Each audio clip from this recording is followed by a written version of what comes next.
try to let go of the past. I close my eyes, embrace the blast. Sleepless nights and headaches stack, restlessness to hell and back. What's my purpose, what do I grab? A slippery surface, a heart attack.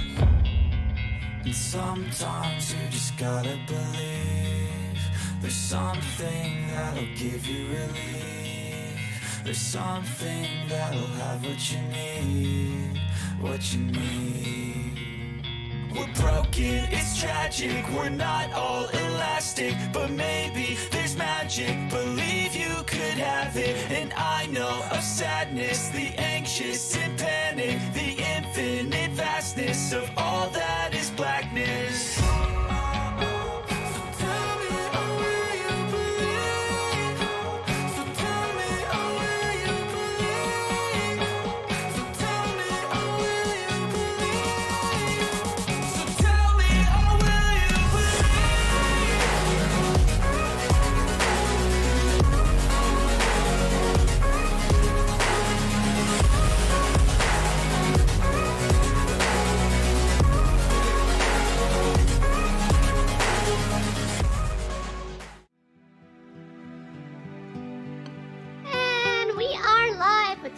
Let's Draw, our Dining and Doodles segment.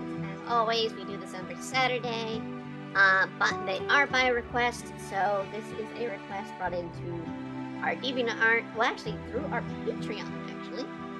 This was made in through one of our patrons, back in June.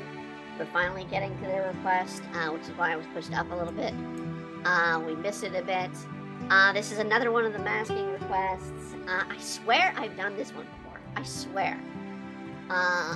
Something tells me I've done this one before. I don't know where.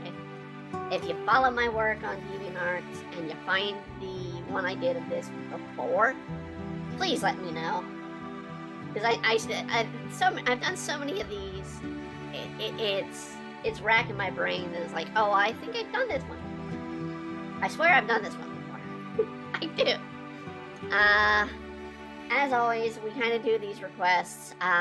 You know, I don't choose what they are. It's just, hey, you know, person wants this request, so we're doing stuff.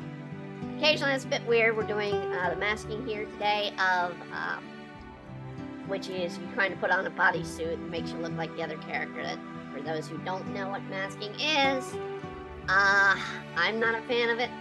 I've made myself known that I'm not a fan of it, but I draw it, and, you know, I will respect each and every person's, you know, what they want out of an art to do an art.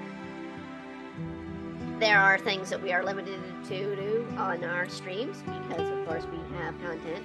I have one very risque drawing in this slot right now that I've been working on off stream. I had to get it where I could show it on the stream today if it pops up. And I have some other work I'm working on in the process. But as always, we're going to try and get on with this and get it done in our time limits of usually around 2 hours. So we've already started the sketch. I'm going to bring up my references for the two characters. This is Meer Campbell from Gundam Seed, the one with the long pink hair and the fancy outfit. That is Meer Campbell from Gundam Seed. Probably not my favorite Gundam, but it's more tolerable than some of the ones I've watched. I haven't watched a lot of Gundam. I know there's some die-hard Gundam fans. I have watched Gundam Seed. I don't recall much of it, except for the Burning Fist. That's the only thing, and my hand burns with rage or whatever. That won't lie. It was the weirdest Gundam as I recall. And then we have I'm trying to get her name right from Love Live. Maki Nishikino from Love Live. That is supposed to be the character who's being the one disguising. So we have an origin point, we have an exit point. Since these are single drawings, we only do them sort of like where they have the mask in hand, so they don't have it on them officially. We might have them starting to put it on or something like that. and I've discussed this before when doing these. The reason why I agreed mainly to do the masking is that there is a nice challenge in it. That was something that was taught that we had to do back in art school. One of the things that we had to do back then was you had to learn how to draw material. And typically with these masking requests, this one not so much because of how I've set it up. The material is going to be drawn in a way that the skin has got to be drawn in a way that it stretches, it pulls, that it's a rubber, it's the old rubber mask concept. I don't know who originally started it, the concept. I mean, I guess it comes from the Halloween costumes with rubber masks. But I mean, I don't know if it was Scooby-Doo or if it was Mission Impossible that sort of really brought the concept, or something before that, those two.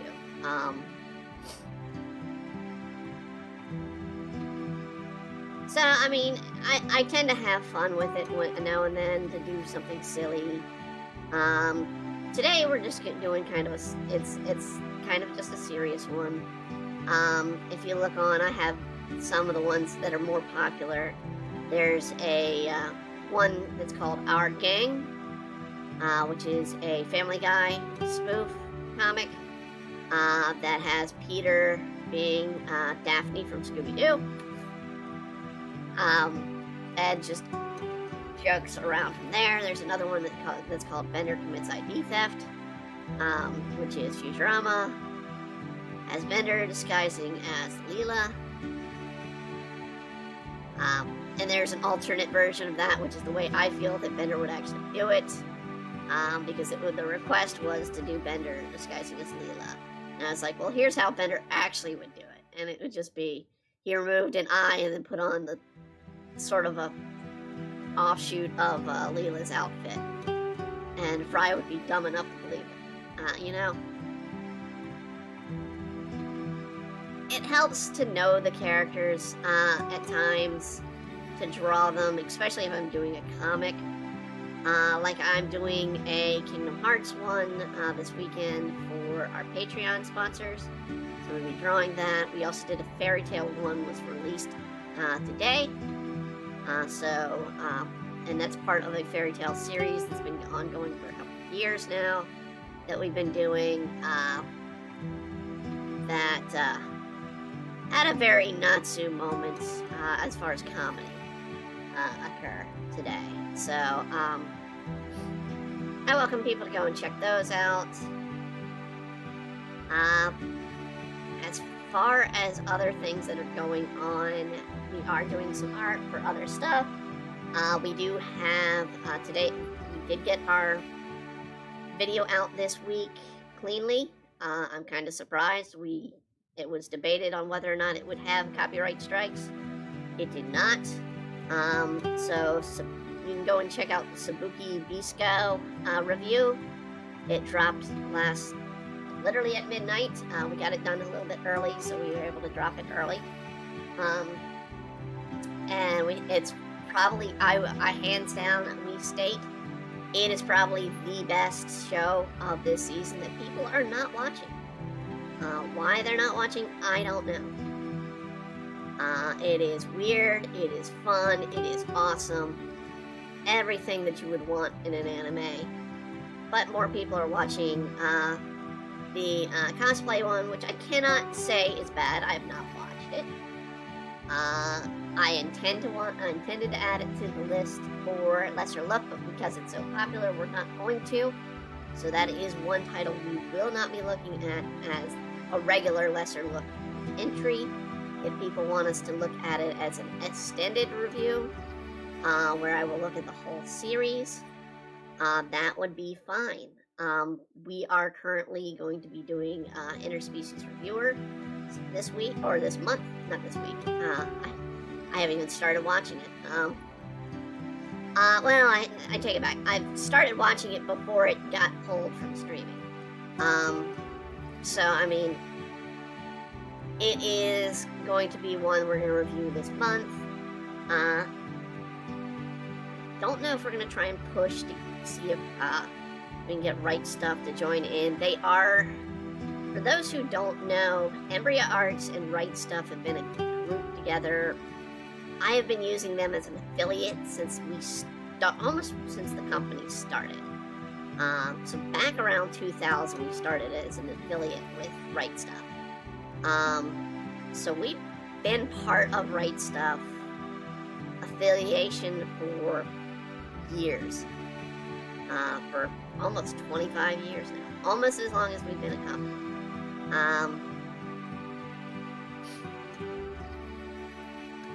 And so I don't know if I can be like, hey, we're going to be doing a review of this, series. Do you want to, need to pop in an ad for your company because we want to promote this series, that you can buy it through Right Stuff. So, I will have to get in touch with Right Stuff and see what I can talk to them about and be like, hey, I'm going to be doing a full review, of the series. Do you want to be mentioned as far as a source to purchase said product? Just that kind of stuff. We tend to do a lot of anime work. I kind of watched a video today on the comic market and the comic industry, and where manga is on the comic industry and whatnot. And my God, how is there still an American comic industry, or at least an American superhero comic industry? You are talking less than 10% of comic purchases is American superheroes. And less than 30% is American comics. That is a sad, sad state.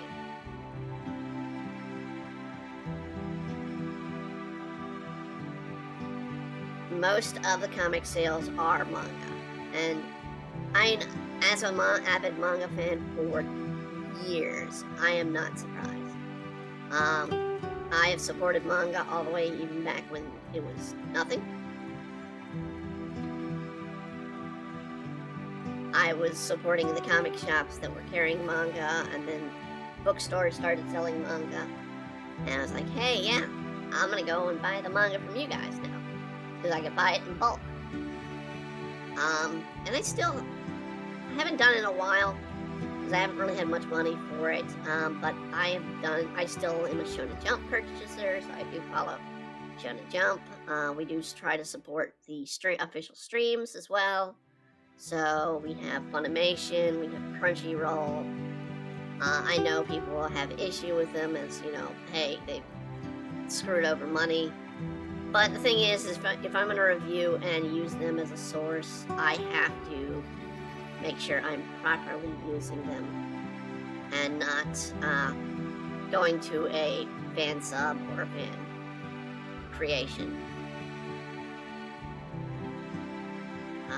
I need to see how this undershirt thing of looks like.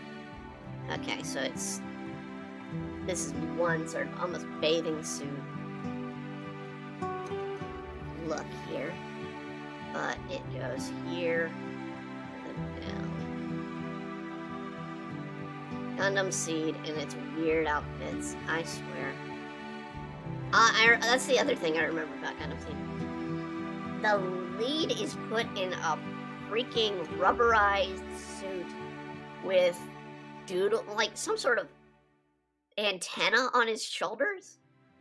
It never stood to me as a very good looking anime.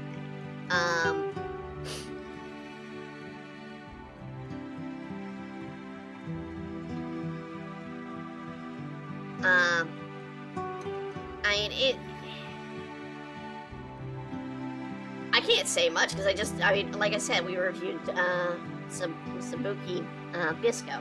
We reviewed Bisco this week. And Bisco is, you're smoking something to create Bisco. Bisco was a awesome and crazy and weird ride. And it's definitely one that's going to be on my list to continue to keep watching. I know season 4, episode 4's dropped. I just haven't sat down to watch it yet. I've been trying to catch up on a few other things, including some artwork that I've been on hold for a while, which has taken up time. And we've also, as people saw yesterday, the Spider-Man game, I spent some time yesterday literally just leveling up in Spider-Man, because I was like, we just want to cover the story. We don't want to cover, the side game too much. There are a few side quests I'm saving, and then of course we're going to cover the DLC in the game. And then tomorrow, of course, we've got Tales of Arise. I don't think I'm at a point where I'm not at a point where I can I forgot where we were at. We are not at a point where I can just go off and level up. And we kind of need to. We need a place that we can kind of just do that. In that game. A couple other things. Of course, we're also started Pokemon Arceus this week. I am not gonna do much of that off stream because a lot of that is to catch Pokemon as we go, and I don't know much. I've played beyond where I've watched people play, so on the stream. So we will see where we're going with that live on stream, because I want to give my reaction genuinely to these games as we play them.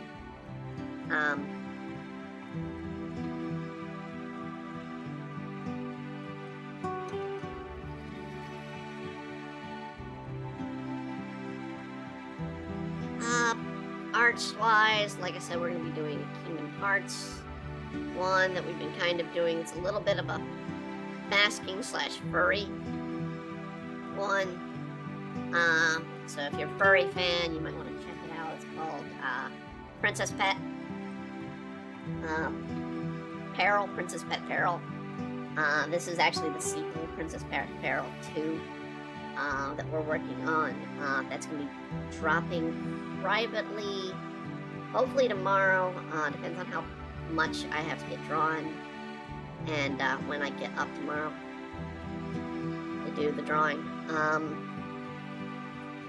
I haven't fully planned out even the script on that one, because that's one I have to write the script for. I have a basic plot line that I follow that the requestee made, but at the same time I don't have scripts for it, so. Other things, as always, check out Demon Blade. It is an original creation of ours. It's getting a little bit of a revival of people finding it finally. We're going to be trying to do a bit more pushing of it as a series for people, because it is original content. We're trying to do a lot more original content, either here on our streams, or with the stories and whatnot that we do. I know 11 Kingdoms, we've been covering that. I have decided I'm just going to go ahead and do all 11 Kingdoms this month.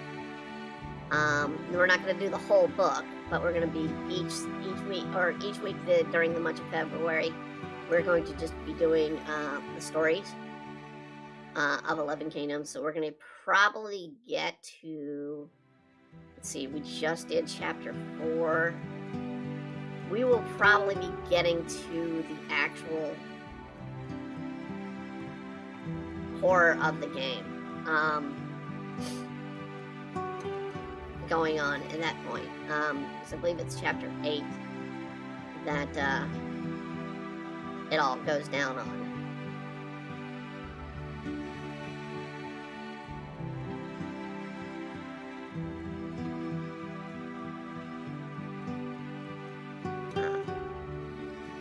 I was wrong. I do have to correct myself a bit off of Thursday's stream, so if you did watch it, the group meetup will be on Chapter 7. Chapter 6 is going to be the setup of the PR and all that mess. You start to see Jamie/Fawn lose her sort of freedom. Breeze837, hello, how's it going today?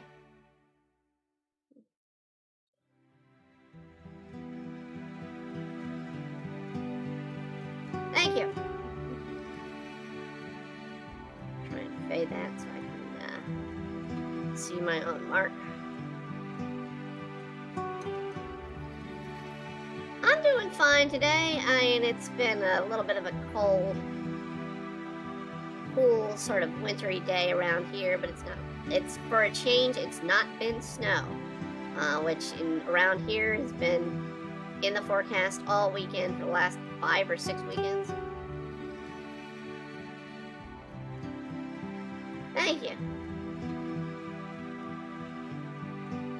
I mean, every little bit of getting well for me is always accepted.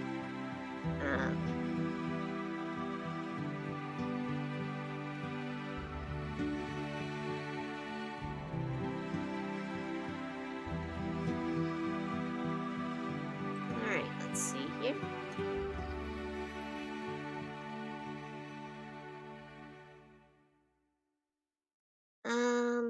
Well, we need to do the arm. I don't like that elbow. A couple other things. I mean, I'm going to go through some of the art that I've been doing today on the stream after I get this done. Like I said, there's a drawing that, I don't know, I'm going to be stretching YouTube's allowability, maybe even Twitch's allowability, if I show it, because it is risque, but it's not showing anything. It's just kind of a risque shot.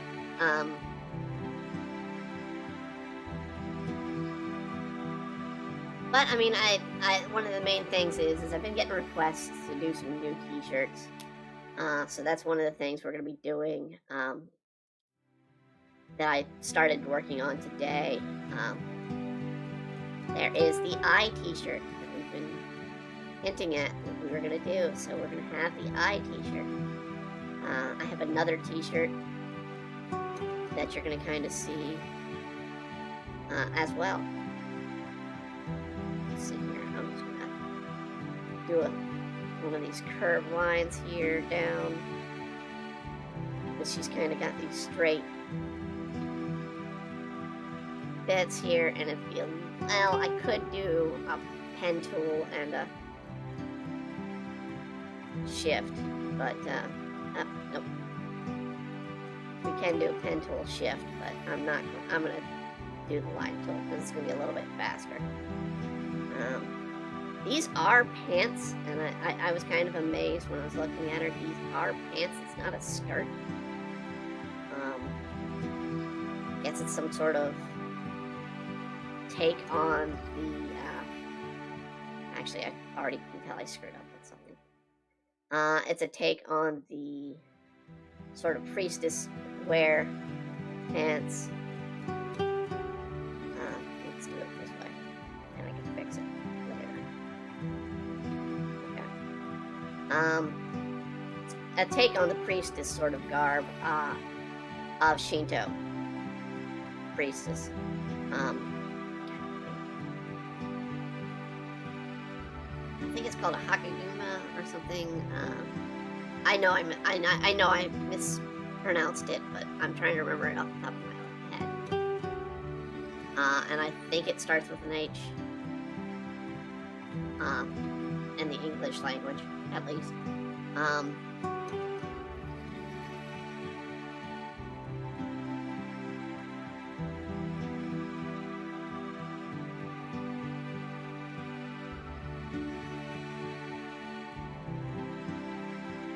I'm not the best with my katakana to know the pronunciation of the letter it starts with in Japanese or in kanji.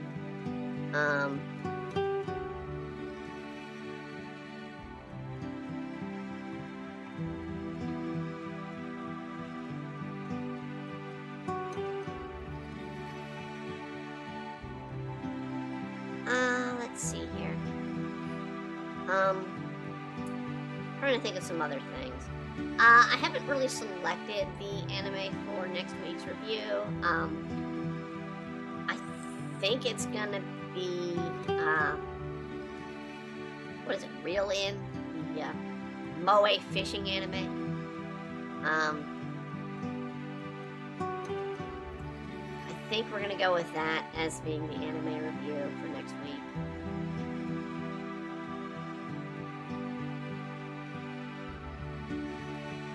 And because I want to cover, I've got so many sports anime to talk about this season, that I really want to cover. And there's one that I really, really wanted to cover in this season. But the problem is I think it's on Netflix, and Netflix doesn't release until they have a time limit for it. I might still do a review for it. And that is the badminton anime. Because I was like, well, badminton. I used to play badminton. I wasn't good at it, but I used to play badminton. It's not the hardest sport that I could think of. But then we also have a fishing anime. So, I mean, this season. So, I mean, that's not the hardest sport. I can do that even though I can't eat fish. And I did do that. I caught a decent sized fish once. But that's literally a fishing story. And I don't want to give a fishing story on the stream.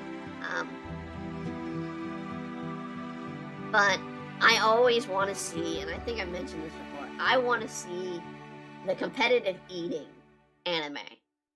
You know, where they go to, and I need to see it as a school, too, where they go to school to learn to be competitive eaters.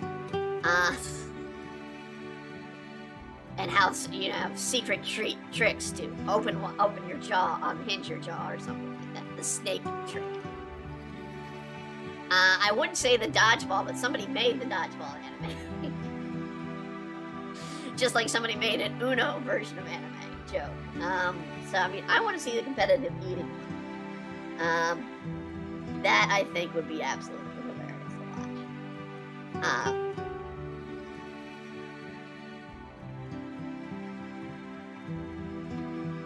I absolutely, there are some weird anime choices out there, and God love it. I mean, you just gotta have to smile at it. It's just so weird and fun and stupid, and that's what Bisco was, and still is. Absolutely. Like I'm gonna be singing praises about that throughout this stream. If you haven't heard, we gave it a perfect review. We said, I think that's probably why they let us stand. It's because we gave it a perfect review. So I mean, it is absolutely a fun anime to watch. There is one anime I started watching, and I'm gonna keep on watching. That'll be for next, not this week, but the coming up in a few weeks. Which is the skirt anime. I'm trying to remember the Sailor Fuku anime. And I gotta say, off the top of the head right now, it's not bad. I'm not saying it's bad or anything. It's infectious. It's one of the first times I can say an anime is infectious. Well, actually, there are one or two times I can say an anime is infectious. I mean, the opening song to Kobayashi's Dragon Maid Season 2 is infectious. Where it makes you just want to get up and dance. So, I mean, if that gives you a hint of what I'm saying, early, or just one episode scene of Sailor Fuku, the anime's infectious, but it's infectious in a good way. Where it literally made me smile through the whole anime. And if it can do that for another 2 episodes, I'm gonna be singing praises about it as well. Because you want that sort of that one that you really get the characters digging into your skin, and making you feel what they go through.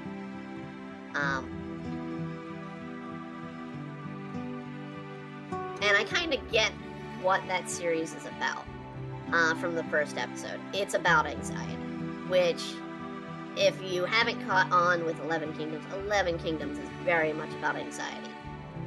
When I initially wrote it, I hadn't suffered so much from anxiety as I do now. But, I mean, they are about anxiety. And a lot of people suffer from it, so it's not that strange to be like, oh, well, you know, this person has anxiety. Doing her hair is kind of going to be a challenge here. Because actually, I've already screwed up a bit on her hair. Okay.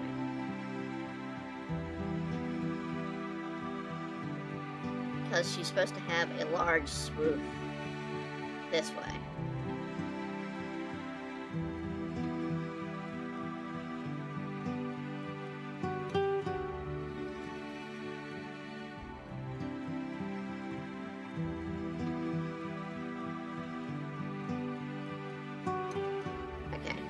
Done her eyes a bit differently than I should have.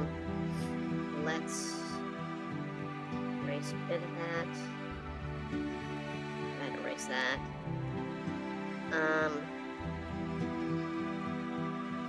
Love Live is on my list to eventually watch. I think we have one musical anime on our review list, which is Q. To watch. I don't think there's another musical-based one this season to watch, which is kind of weird because we tend to have like 4 or 5 musical ones. But I guess since we're not doing repetitive seasons or returning series, and lesser luck, we aren't looking at like another Love Live or like another one of these series that kind of do the pop idol on their characters.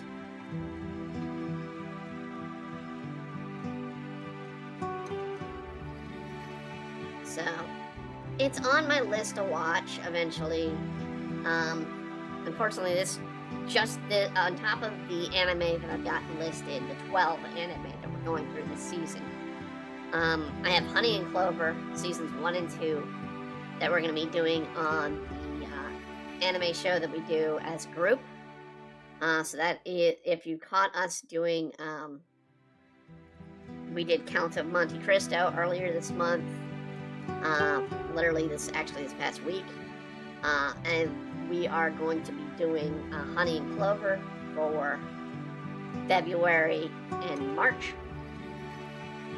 So we're gonna be doing both seasons of Honey and Clover. Hey Brittany, how's things going? Hey Justin, things are going all right today. I'm just drawing Honey and Clover. There's a name I haven't. Yeah, I gotta say I've only watched 2 episodes of it, and I've watched it several times before, but I've only watched 2 episodes recently to start this review. And it feels vastly different than I remember it. It is definitely a very different anime than I remember. And not in a good way, honestly. I feel age has done it harm. And the sad thing is I'm going to be comparing it to one anime I did watch off of Netflix, which is Blue Period. Netflix, give us Blue Period Season 2. Give us Blue Period Season I know you may be no on it. No, give us Blue Period season 2. And if you haven't watched Blue Period on Netflix, go watch Blue Period on Netflix. If you're not an art person, by means, you need to be watching Blue Period. You will see. I had flashbacks to my art school days when I watched Blue Period.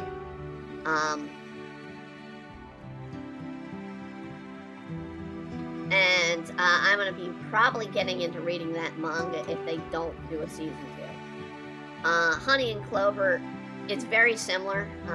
It's also an art school. Having art school experience, having all that. There was a character I definitely identified with in Honey and Clover. And there's there's two characters I identify in Blue Period. Number one being Ryoshi. Very much, having burnt out and having a great relationship with my grandmother, having all that kind of situation. I very much Ryoshi. Have you heard of Magical Girl Emmy? Retro Crush. I'm going to check it out probably tomorrow. I have. It was a connection to another series, as I recall. I have a couple of weird ones that are just like 1 or 2 episodes only. And I think Magical Girl Emmy was a spoof off of. I'd like to say, because I think it's off of one of the ones I've got, which is, I think, Comic Pro, or not Comic Pro,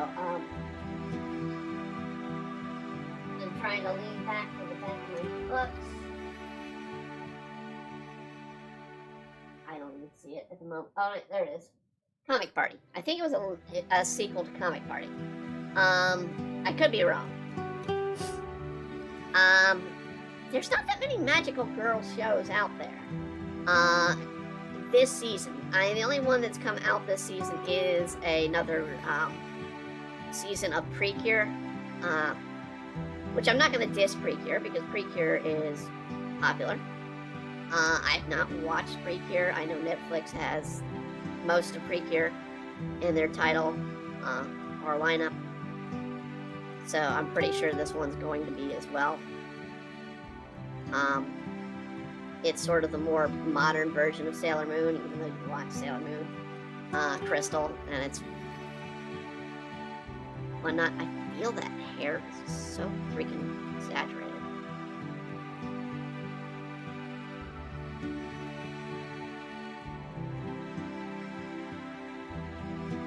There we go.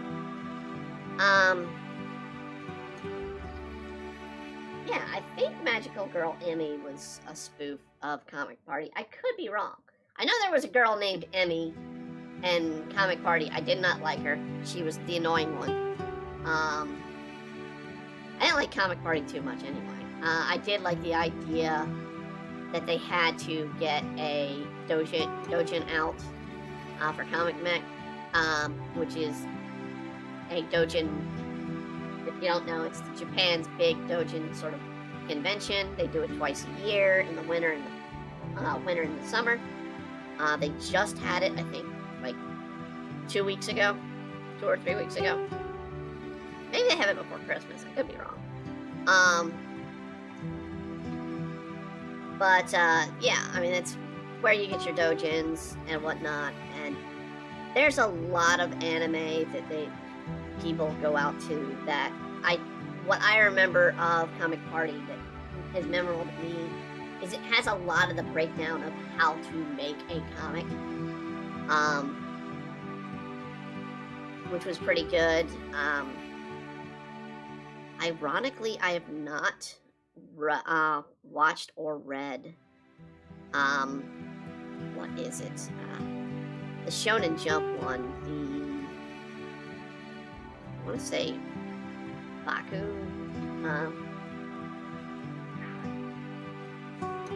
It's slipping my mind.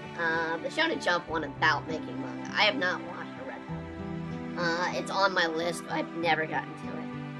Um, but yeah, we're doing a few things to try and kick things up as far as art, and doing a lot of these art sort of anime and whatnot, watching these art animes. They do make me kind of itchy as far as an artist to do stuff. Honey and Clover gets me a bit depressed at a certain point.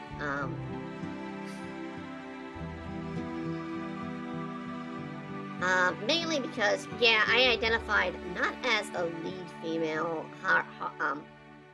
Haru, but it's not Haru, it's Haku, I believe. Not as her, but as the other female. I think it was. But she falls in love with the senior of the group, and her love never gets refunded. She's sort of huge name as far as an artist. Going out, she's supposed to be like one of the best artists coming out of the school. They respect her, they love her work. And then she goes out in the art world and she struggles. She struggles to find her voice, she struggles to find anything, and that's what related me so much with that character. Because, I mean, it is. I came out of a school that still spits out artists right and left each year. And they're every year I'll get these phone calls from them like, hey, do you want to give to the alumnus? Or we want to check in and see how you're doing as an artist. And I'm like, well, I'm doing great as a freelancer, but I'm not getting any art jobs. And a lot of the situations is a lot of people, it's a saturated market, and if you're not exactly what someone's looking for,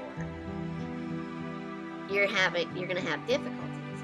Now, that being said, I'm getting calls right and left now from publishers that want to publish my work. Of course, it's paid to publish, or paid to promote publish people. Hopefully then I'll come around the other way. We'll be like, hey, we need you to do some work for one of our books. Would you like to do it? That'd be great. Not getting that right now. There are a few studios I've applied to. There's a lot of work I've applied to. Don't get callbacks. It's weird. To say there's a market for artists is to say, there's actually a care for it. But it's a low-paying job. It's one of the things you need to know going into the art industry. It's not a big-paying job. You are not going to be making millions of dollars, especially in the comic world. You will be lucky if you get paid minimum at times. It's sad.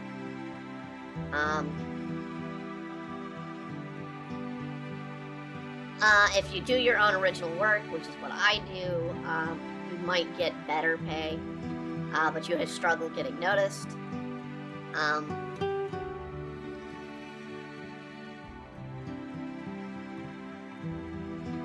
It just comes with the territory. I mean, I hate to say it, it's more than a dog-eat-dog world. It's a dog-eat-dog where people don't bother caring about the dogs. They just like, oh, well, I need this piece of art. I'm not willing to throw money at it, but can you do this art for me? And I say that doing this as a freebie art thing here. This is a way for people to get free art from me. Yes. This is the only way to get free art from me now. You have to be a pay subscriber of $5 or more now to get something more than this from me. And that is simply because of time, effort, and honestly, bills. I have bills to pay. I went to the store today. I couldn't buy toothpaste. I could not buy toothpaste.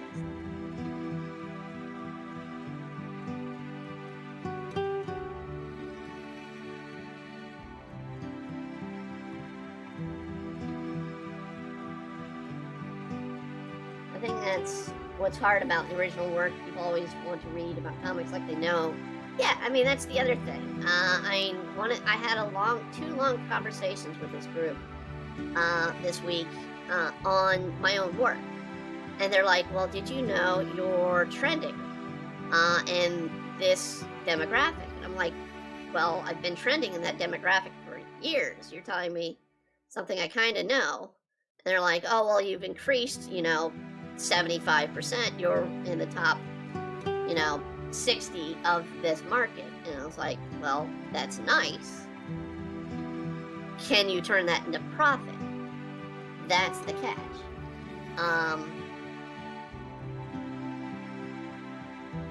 And it's something I struggle with. It's something I know other artists struggle with. I see it constantly in our groups where people are like, well, hey, I have this comic idea. How do I make money off of it? The sad truth is you're likely not gonna, unless you have a big idea that's really eye-catching, really selling. You're probably going to struggle with it. I don't expect Demon Blade to jump off the shelves.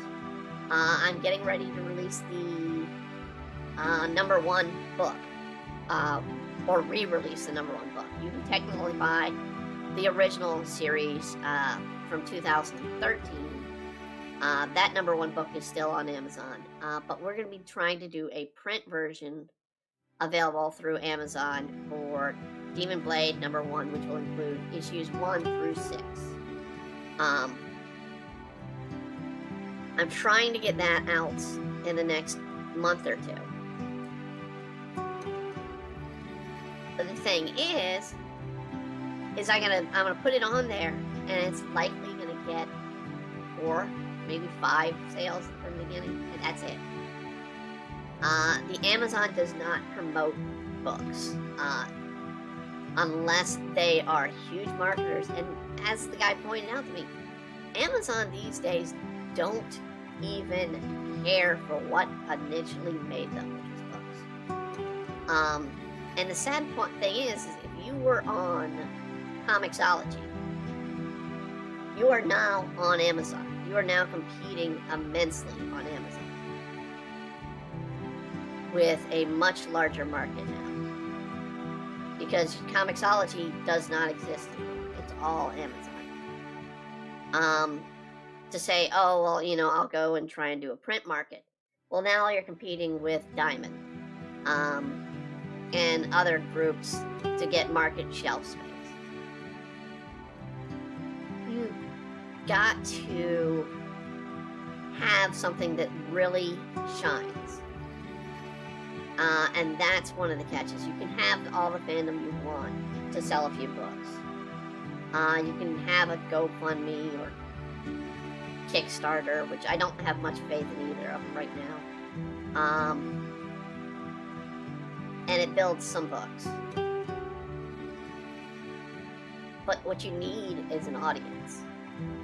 And that's what people struggle with these days, is getting an audience. People jump to Webtoons and are like, oh, well, Webtoons great. Webtoons focuses primarily on Korean creations. If you look and see what the number 20 of Webtoons are, about a majority of them are Korean creations. They're not American creations. Not to say Koreans don't do great books. It's just, it's a Korean-based company. They're going to premiere Korean-based content. They're going to focus on Korean content.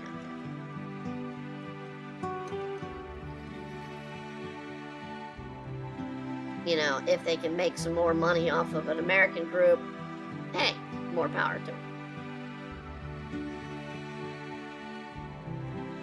But yeah, having seen the video that said, hey, the American market's dying, basically, of comics, the American superhero comic industry, not even 10%.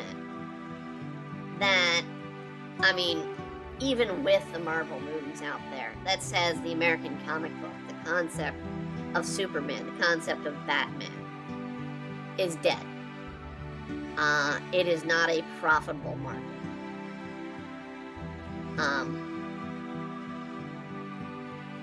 That's not to say there aren't ideas that can be done with comics. It's just people, and I don't see why this hasn't been an issue for a long time. The reason why I got out of comic books years ago was because I felt like it was one story after the next.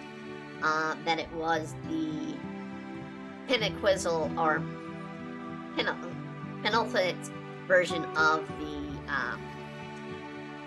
daytime soap opera, especially with Marvel. And I just was like, oh, well, you're just doing another big series to do this. And I got out of it after the Onslaught storyline.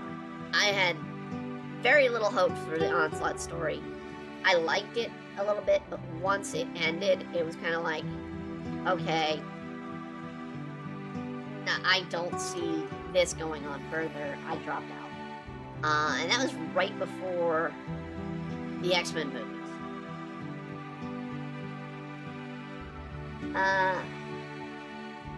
That's because I feel comics these days is just about politics.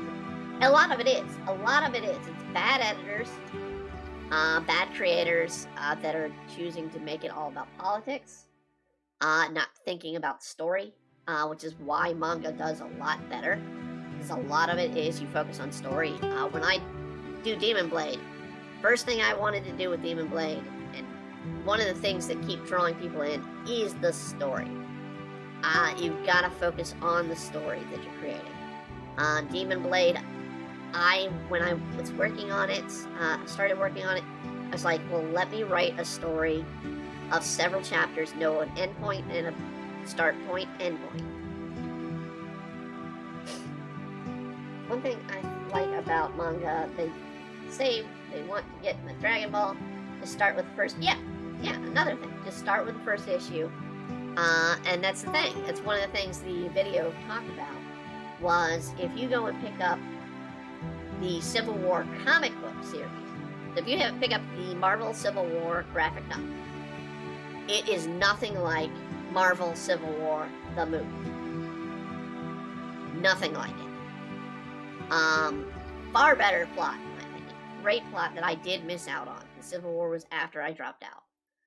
But I did read up on it afterwards. A friend of mine who was still into comics pointed it out to me. And yeah, great idea. But also you had stuff like One More Day, which was an absolutely horrendous comic idea. Not to say that, we were doing Spider-Man last night. Not to say the Clone Wars was any better. I have had a copy, I don't have it anymore, of Clone Wars. Was not a big fan of Clone Wars, but hey, it was Spider-Man at the time, and it sounded nifty until you found out Norman Osborn's clone was banging Gwen Stacy's clone, and yeah. It's messed up. Again, drama. It's just one big soap opera. Instead of having a cohesive story, we're going to tell this huge drama at one point, and then drama in another one. That is One More Day. One More Day is where Mephisto erases Peter Parker and Mary Jane's marriage over Peter getting one more day with Aunt May. Because Aunt May was dying. And she was dying of normal causes, as I recall. It wasn't like, oh, she's dying. It's literally Aunt May finally was dying of old age. And of course, they retconned, all of One More Day has been retconned with the exception of the marriage. That's the only part that has not been retconned. Because they feel that a married Peter Parker will not sell books.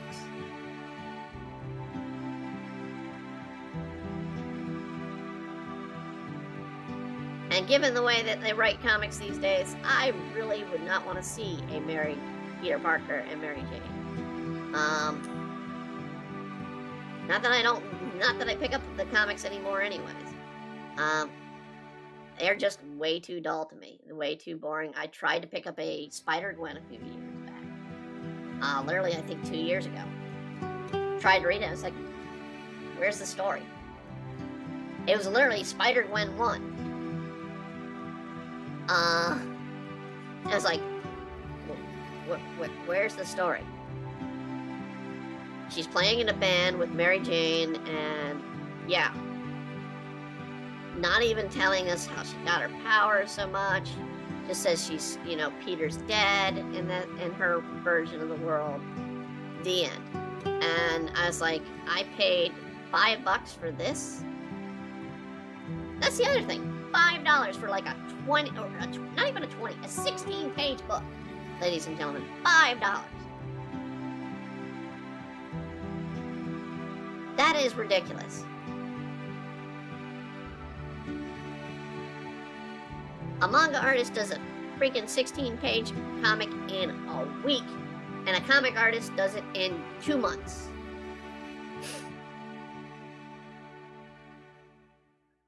And the manga is way more impactful. I tried to get DC's New 52. Oh God, I'm sorry. I'm sorry, man. I've heard nothing but bad things about the New 52. I think only one story that anybody gave praise to on New 52, and I think it was, honestly, I think it was like the Titans, maybe, and I'm questionable on that one.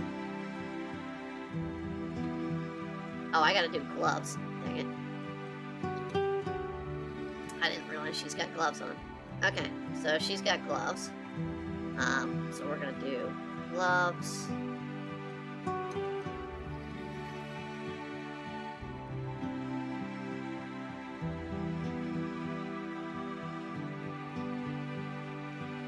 I mean, DC, I was literally given a stack of DC comics from a collection of comic book artists. My stepfather, for years, was in PR for a racing team. So one of the things he ran into on occasion was other groups, from here to there. And one of the things, he met a publishing company that also dealt with comics, and they got me some comic stuff from DC, including a signed Superman card, a promotional card, a couple other things. The only comic I got into from this DC for the longest time, they nerfed, and I'm always going to hate them for it, because it was a very well done, well written. Yes, the art style was anime, but it was Impulse. It was basically, those who don't know, Impulse is a version of the Flash from the future. Well, not Bart Allen Flash. He's called himself Bart Allen, but it's basically a hyperactive kid that had Flash's powers. So basically, imagine the Flash, but he was a hyperactive kid. And most of the time when he fought a villain, the villains gave up because they were just, he would be basically driving them insane with just how he acted. And that's one of the things I found amusing. And then they had an amazing issue that was a story about a kid who was getting beaten at home. And we got this story that it was like, oh, okay, the kid's father's beating him at home. Oh. Then you finally get to where Impulse tries to interact and stop this. And you find it's not the kid's father beating him. The kid's father is getting tired from working 2 long hours, he can't do anything. He goes to sleep, and his mom is beating him because she doesn't want him interrupting her father's rest. And once the father finds out, it's a heartbroken moment. And that moved me. But you don't get that in comics now. I mean, that was no supervillain.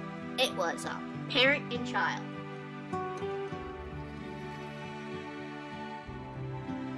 And you had a moving scene.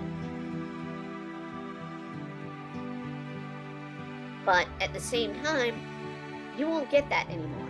And I believe, and I'm probably going to get the names wrong on this, I believe that probably was, I'm trying to forget I'm trying to remember the names. I think it was a Fred Perry.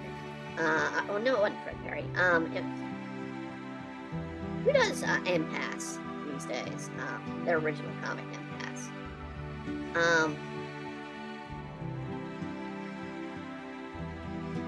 Maybe it is. No, it's not Fred Perry. Is it? No, because Fred Perry's Gold Digger.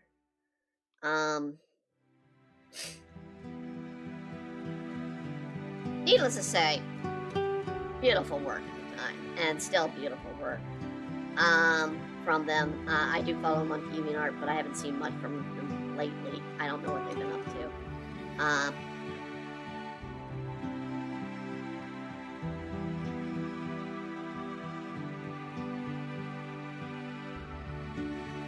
But yeah, I mean, DC, Marvel had one problem that DC didn't, and DC had a problem that Marvel didn't. DC's problem, in my opinion, especially around the 90s when I was growing up, was their characters were either Batman or somebody else. You just, either you could get into the to DC's concept, or you were reading Batman. I mean, there was no really other character in the comics at the time. Now, given it was the height of Batman craze.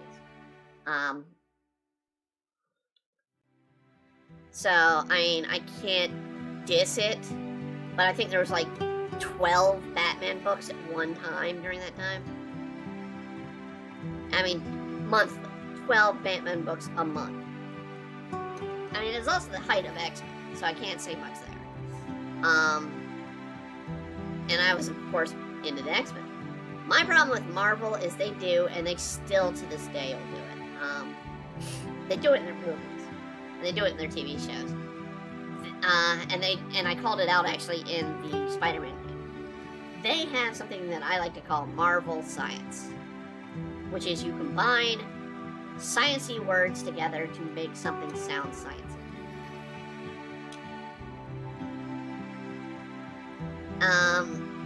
And after a certain point, you can be like, no, that's bullshit. That's BS. You're just making stuff up to try and explain continuity errors or something else. And it's not to say I won't do it, especially with Magical Princess War. I literally made the item that brings them together and then explained why continuity changes in the series. Saying, you know, that a lot of it is total bullcrap, and I made up total bullcrap explanation. The MacGuffin device, literally the MacGuffin device is called a MacGuffin device, for the irony of calling it a MacGuffin device.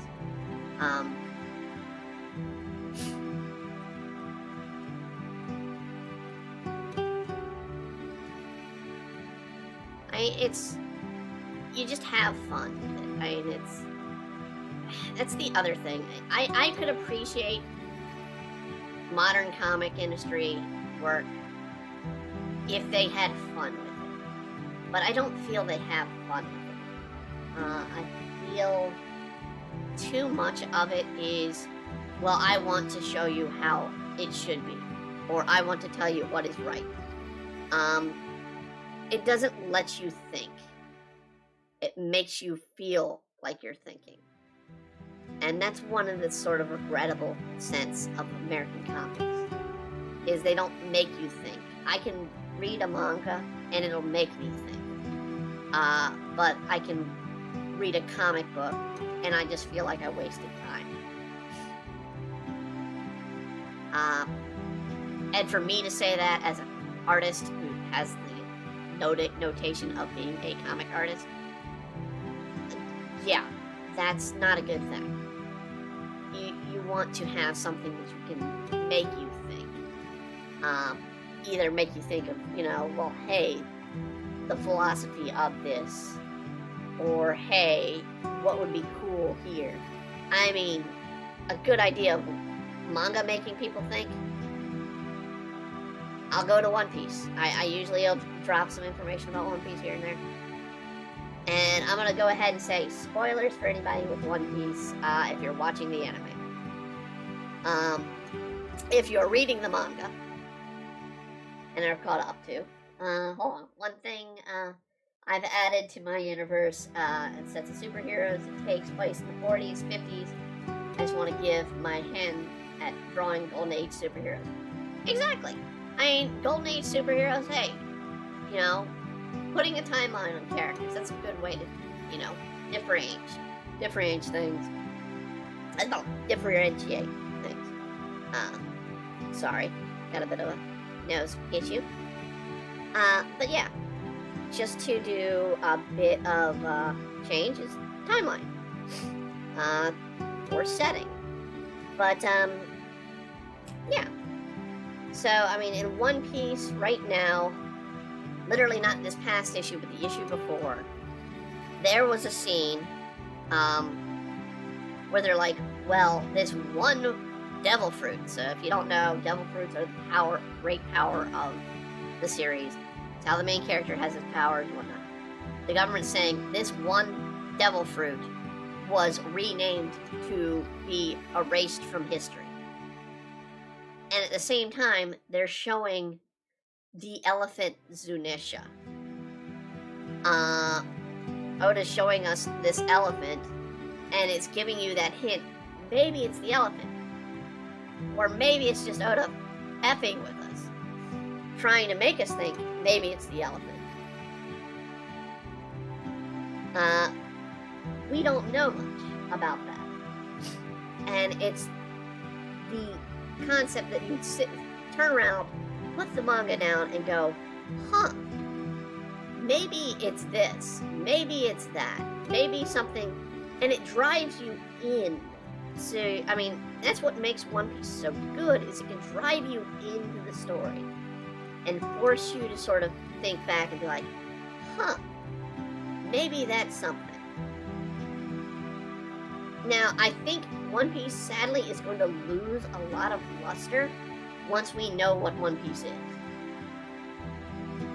I sadly think it's going to happen for anybody trying to get into the series after the series is released and we know what the One Piece is. If that person learns what the One Piece is, they don't have to sit there and think anymore. But if they read it from start to finish, they can still catch good elements of the story and be like, well, maybe this or maybe that. I'm hoping Oda actually leaves mysteries open in the end, because it'd be great to see. So as much as I'd love to, be going in and be like, hey, what's the great solution, Oda, to this mystery? I want him to be like, you figure it out. I'd almost laugh my ass off if we never actually see the One Piece. We just see the reaction of the characters of the One Piece, and that's it. So the One Piece is never truly revealed. That it's up to the fans to have their idea of what the One Piece is.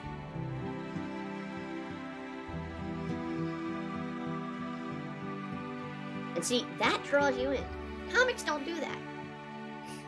Comics these days would be like, oh, well, here's my background story of my character, and oh, aren't I tragic because I have these feelings and my family doesn't accept me doing this.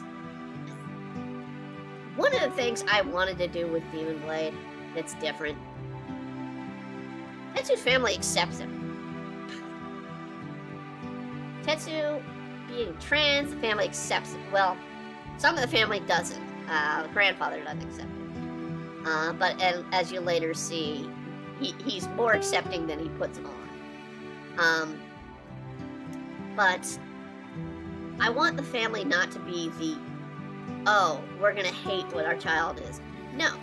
The difference in the main character of that series versus most series is they have an acceptance. It's more the inner self accepting than the outer self. So we're not getting the world around them to be accepting. It's the world inner being accepting, which Tetsu struggles throughout the series with. Mai's going to struggle with the same concept. Once I get done with the current issue, we're going to be going seriously into Mai's backstory.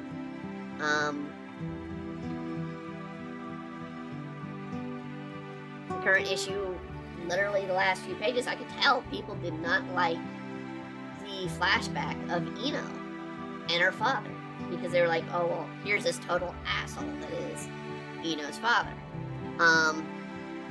Which, yes, Spring is a total asshole.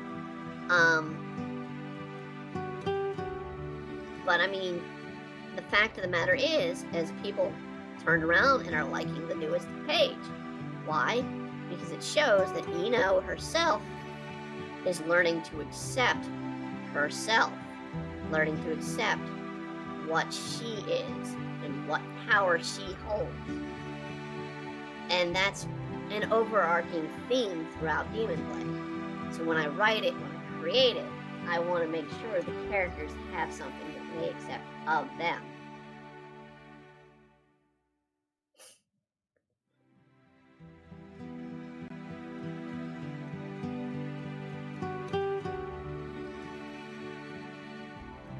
The head still looks way off.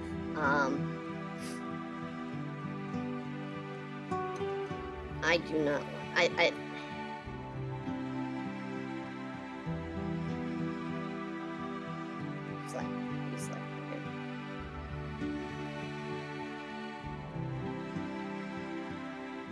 But then I didn't like too much with the, I didn't care too much for our drawing of Serena 2 weeks ago. And that people liked that one. I don't know. It could just be me. But I'm going to try and correct the head a little bit.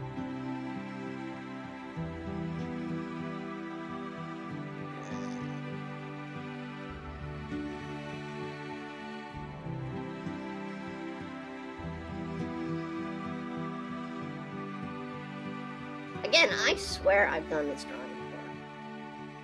before.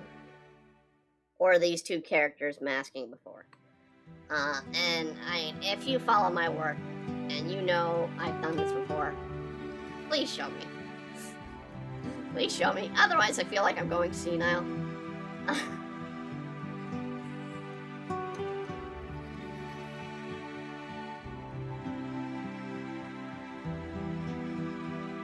Which is not a good thing at my age. I mean, I'm already having serious health issues. This week was not good as far as getting health issue reports. Number one, I'm fat. The doctor told me flat out I'm fat. And I went to the doctor, I said, hey doctor, I'm fat. And he's like, yes, you're fat.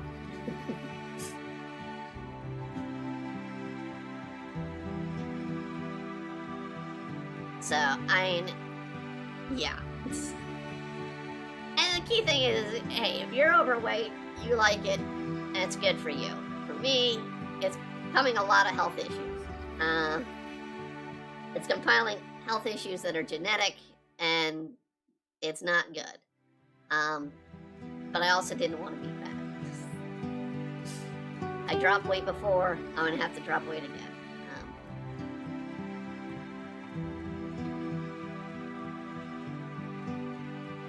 I also have to eat healthier, even though I'm a limited diet. I don't know how I'm going to do it. That's, I think, part of the reason why I haven't gotten a dietitian call that I've been waiting for the last few days. It's been because they're like, how do we do this?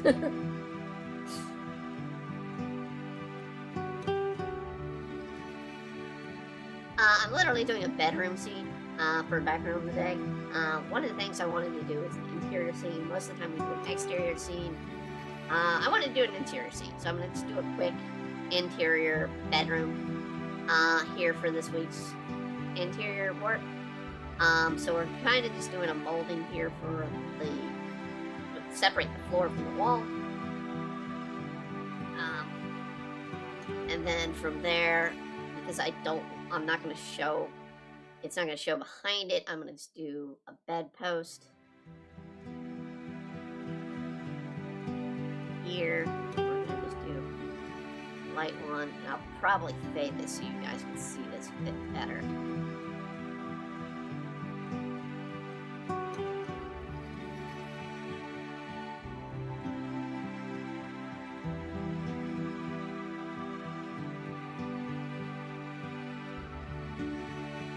Let's fade the green. We're at 100%.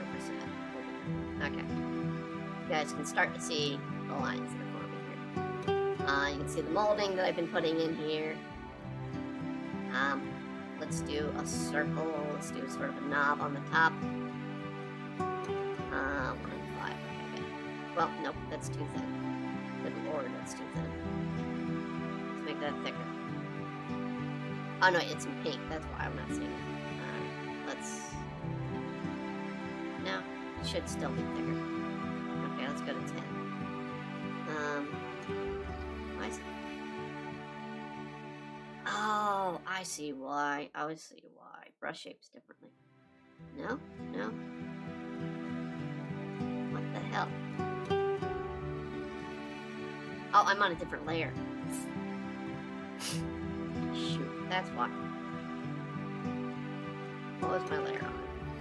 That's that layer. Okay. 5. Back down 5. Okay. Want to kind of tuck a little bit underneath there because you're going to have it sit on top. Do a slight erasure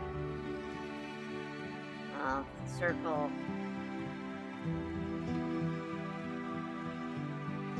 Maybe you can do a little bit of the color here.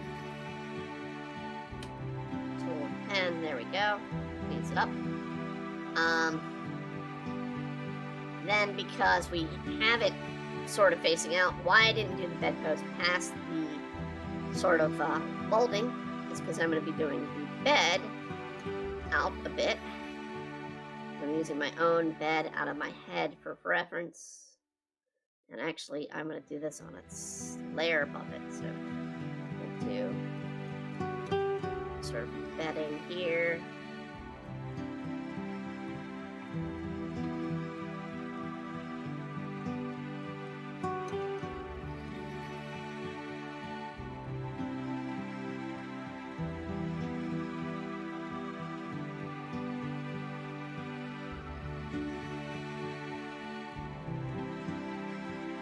Another thing, I mean, we'll bring up, going back to our conversation today of comics and manga. Manga is not afraid to mix genres. So you'll have humor mixed in with romance, mixed in with drama, mixed in with action. So I mean, whereas you'll get a little bit of romance, you won't get too much humor in a superhero comic, sadly. I hate to say it. It's either heroic or hilarious or dramatic. They don't usually mix the two.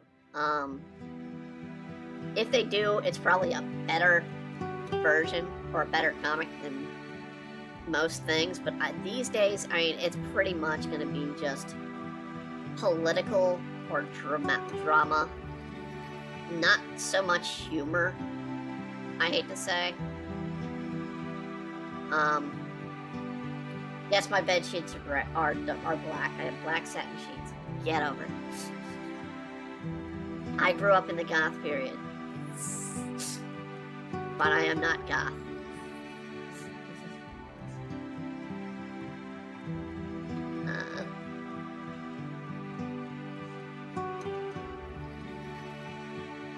I like them that way because it's hard to tell when they have some blood issues, which are not pleasant. then you're looking up things like how to get blood out of fabric.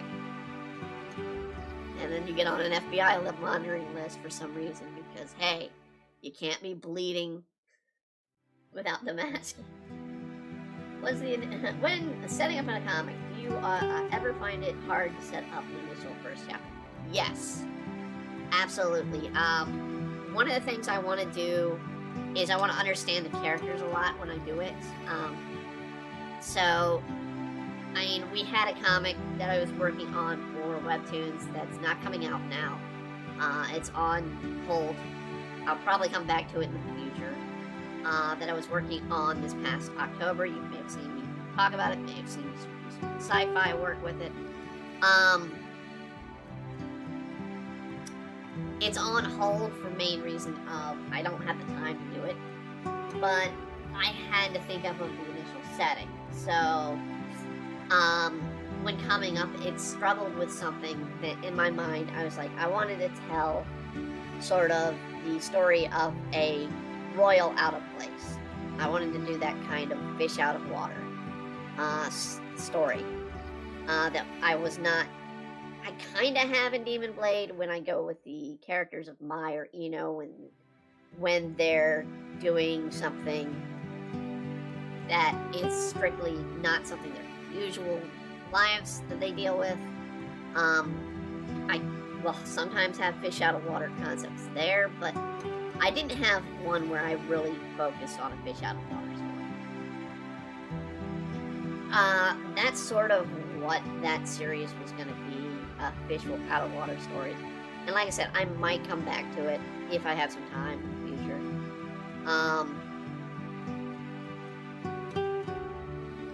But I mean, I get ideas like that all out right and left. I had an idea literally 2 nights ago that came through me. So most of the time I get my ideas through dreams. And I had a dream of a story that I know I'm not going to do anything with. So if somebody wants to do something with it, just all I ask for is if you're going to make a movie out of it, send me some tickets to the movie. The idea was a school faculty, so not an entire school, but just part of the school, that was all connected into committing murders. And I had the idea of it sort of like a serial killer where they all watched each other's back, but it was a faculty of a school that did this. And they didn't kill the kids, so they weren't going to draw in attention from killing kids. They were killing people randomly, but it would be like a parent-teacher conference. You're coming to see somebody, and they kill you. And the idea in my mind was if I gave it a title, I would have called it faculty set or faculty room.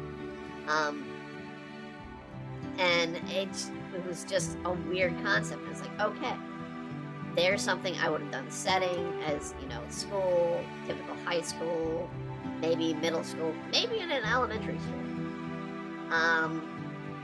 I'd have the different kinds of teachers or faculty members.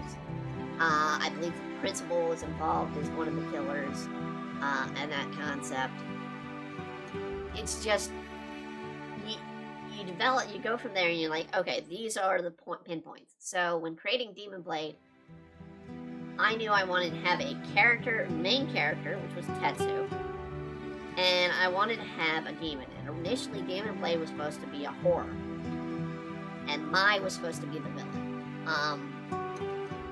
So when I came up with a concept, initially the story was going to have Mai lead sort of Mai be this demon that was hunting them and sort of killing them as they went and whatnot.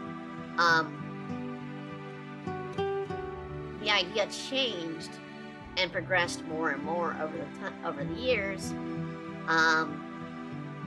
At one point, it was more Tenchi-Muyo aspect, which it kind of still is a little bit, but it's not. Because I can't say there's not people after Tetsu for freaking romance, because there are. Mai and Kyle fight for Tetsu's affections, and very much There's another character, Ryoshi, who is mentioned early in the comic already.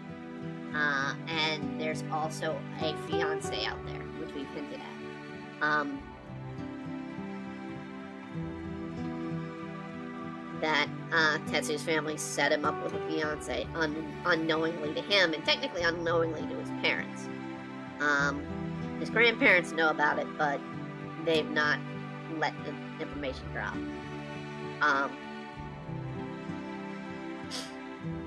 And I'm still kind of working out the personality and relationship of that character.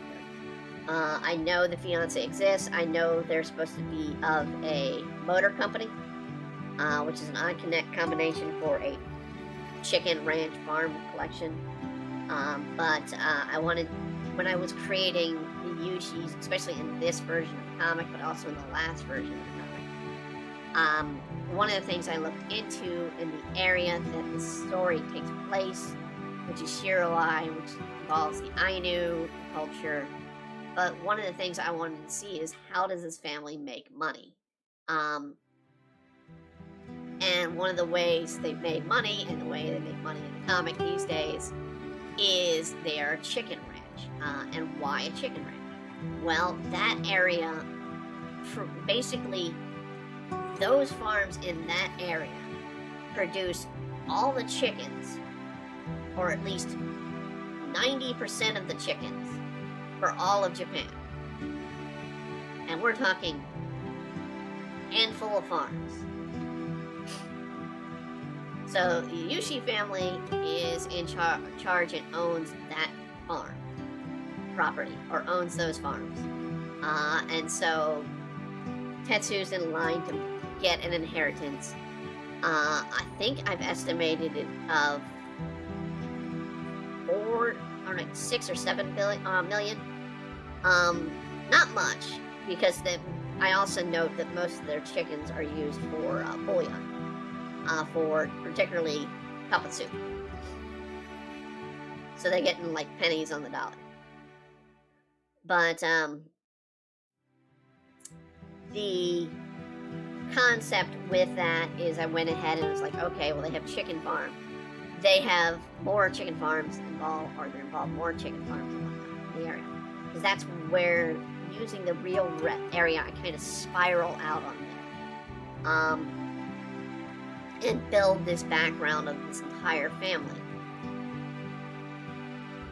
Grandma's, of course, Ainu, which is a race of native people of Japan. They are the native people of Japan officially, even though the Japanese will say otherwise.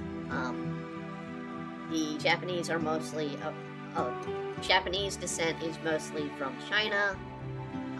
Ainu are mixturation of the Japanese, Chinese, Russians. There's a great series called Golden Kamuy that covers the Ainu culture. Demon Blade also covers the Ainu culture.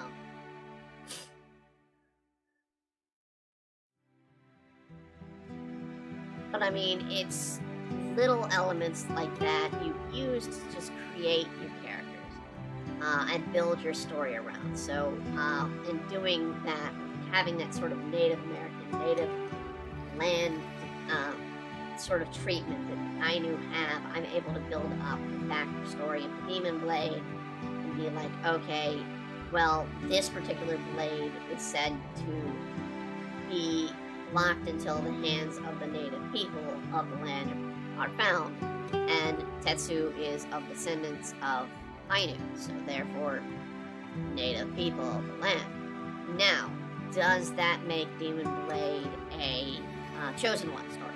No. Anyone can take over the blade.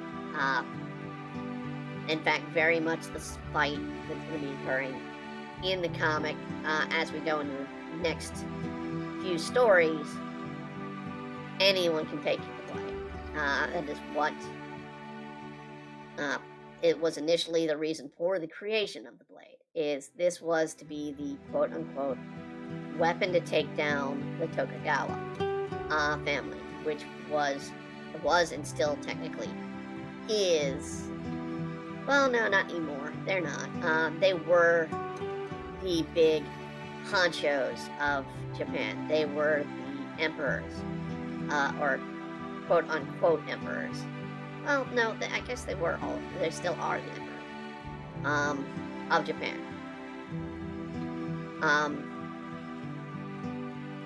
So I mean, this blade, the concept of the demon blade, a lot of it's based in history and whatnot. That's what I want to do. Make you care about the characters for the golden age of heroes.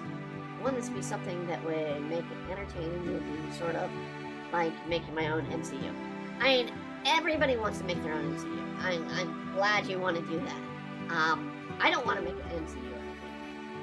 I'd be amazed if Demon Blade got any kind of film or anime creation.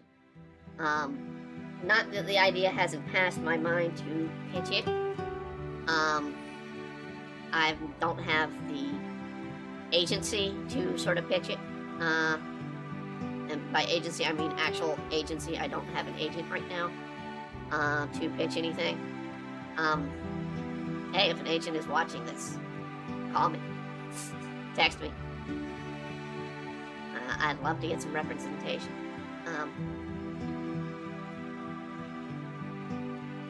But yeah, one of the things is with Demon Blade, I did not want to create the next. I mean, friends always kind of be like, "Oh, well, you wanted to create the next One Piece." It's like, no. When I created Demon Blade, One Piece didn't exist. I created Demon Blade in 1997. That was the first time I created Demon Blade. One Piece did not exist until 1999.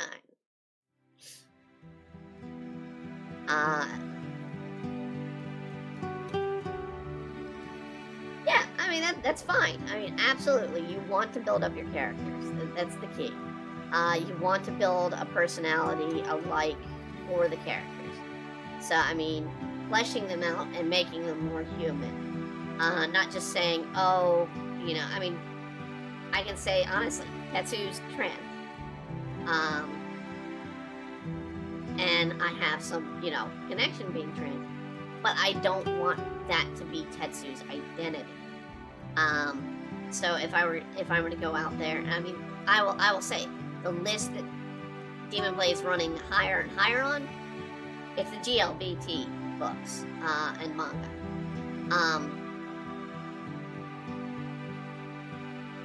The thing is, I don't want Demon Blade to be specifically GLBT. Because it's not all GLBT. Tetsu's not always going to be fighting with their identity. Anime that came out in 99. Manga. Oh, well, okay. I didn't see the manga until 99 when Viz started releasing it. So it may have started in August of 97. I probably created Mai around the same time. Mai and Tetsu was created before that. Tetsu was created probably in 96. Because he initially was Critical View's main character. Critical View was just a silly day-to-day comic strip concept. And I didn't give him a name. Initially, people thought it was a representation of me, but no, it's just the way I drew the character. I wanted average male-looking character. So I created Tetsu. And then I created Mai. I didn't give him this name until Demon Blade. And then I created Mai, which a lot of people in my art classes, when I created her, were like, hey, she's really interesting. She's got an interesting look. You should market her. You should make her sort of your brand. And for a while she was, and then she wasn't, and now again she is. It's confusing as hell. I took her off brand when I stopped doing Demon Blade from its initial run, which was back in 98, 99, 2000. I think I took her off-brand back in 2001.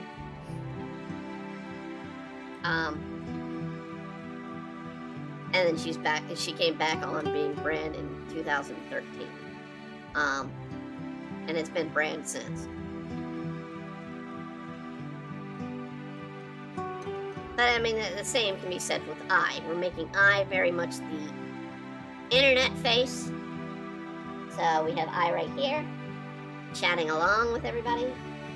I is the internet face of Embry Arts now.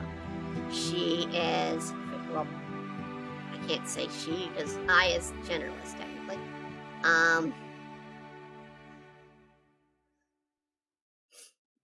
I is I. That's all I can do.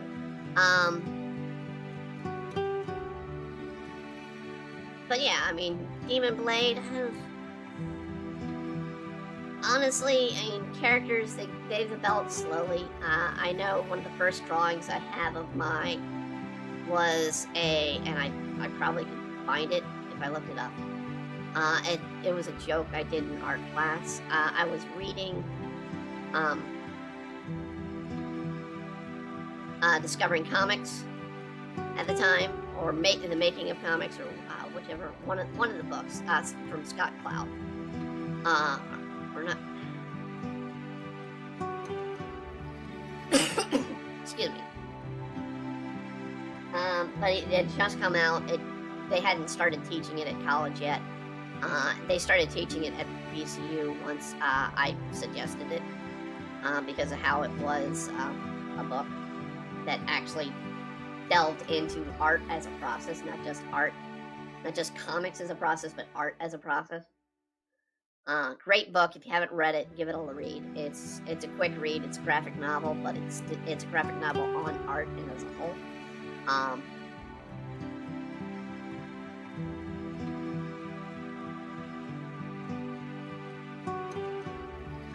But yeah, I mean, we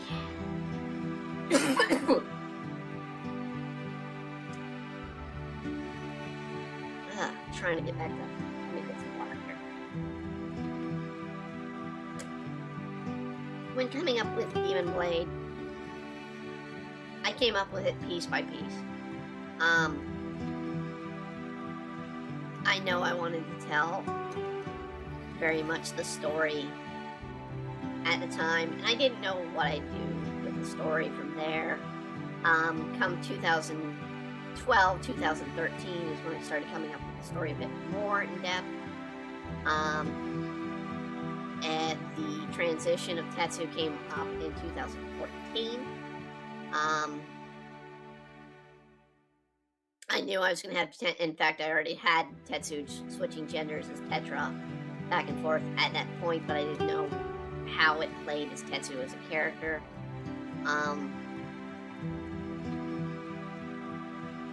But again, I don't want Tetsu's gender to be Tetsu's identity. And sadly, comics these days, that's what they would do. They would make the comic all about that character's identity. And I pitched Demon Blade, and I can say it now because I don't give a rat's ass. They're a failing company.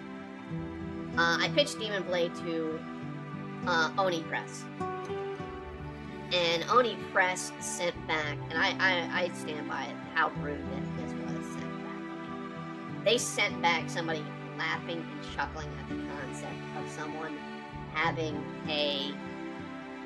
the personality, having the story and element of Demon Blade. I am now laughing at them because they're failing as a company. And they turned down Demon Blade because, hey, we can't have that kind of concept around here. Well, you know, you chose your bed, now sit in it. In my opinion. I gave you the chance, you turned it down, and now you're suffering. If they came and offered me a deal now, I'd laugh at it and throw it in their face.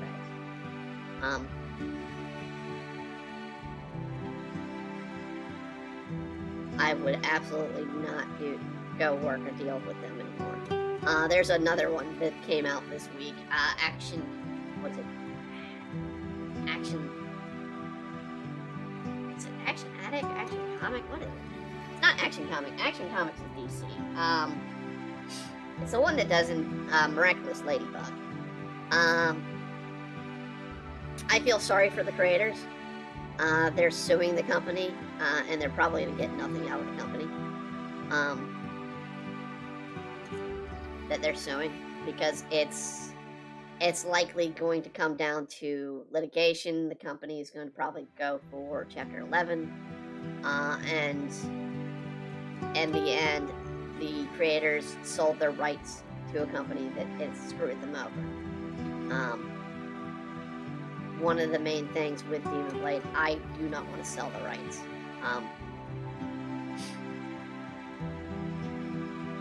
I will sell you the, publication rights. I will not sell you all the rights. But sadly, these days, if you do a publication, they're gonna want all the rights. Well, not happening for me.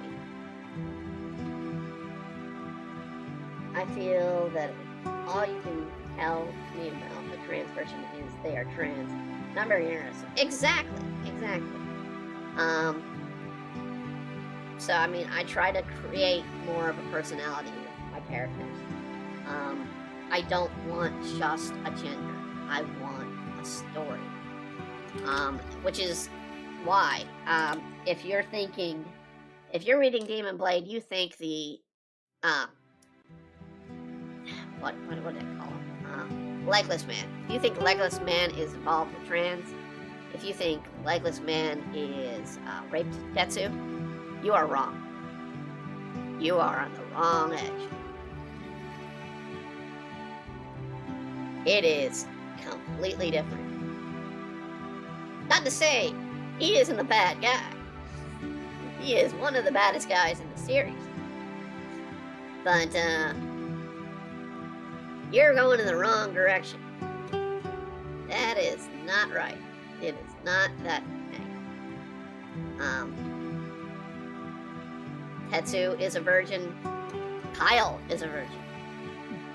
And, in fact, there's a funny scripted scene later in the series where Tetsu and Kyle get or Tetra and Kyle get a hotel room together. And, they're trying to have their first time together. And Kyle gets drunk and passes out, and Tetra is freaking out. In humorous ways.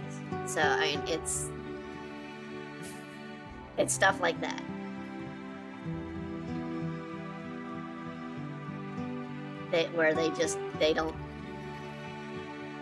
They're still young and don't know what they're doing, and have feelings for each other. They want to proceed with those feelings. But they're going to have those silly, awkward moments in their life when they're dating. Even with Mai, there's going to be silly, awkward moments. I need to kind of do that on quickly later. Or do it here. Let's do it.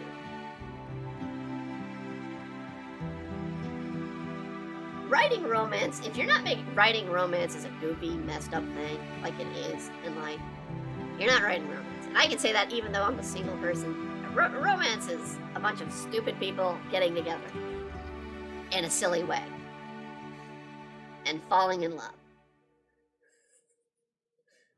That's how you write romance.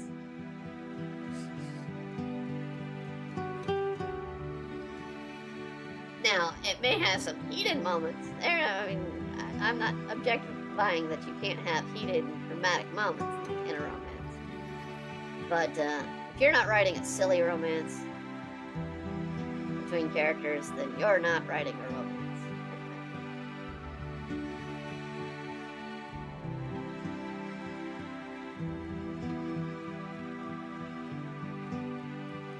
I think that's kind of why the webtoons, one of the biggest, it always amuses me, because Demon Blade is on there, but it's considered an action series, which doesn't really get much attention on webtoons.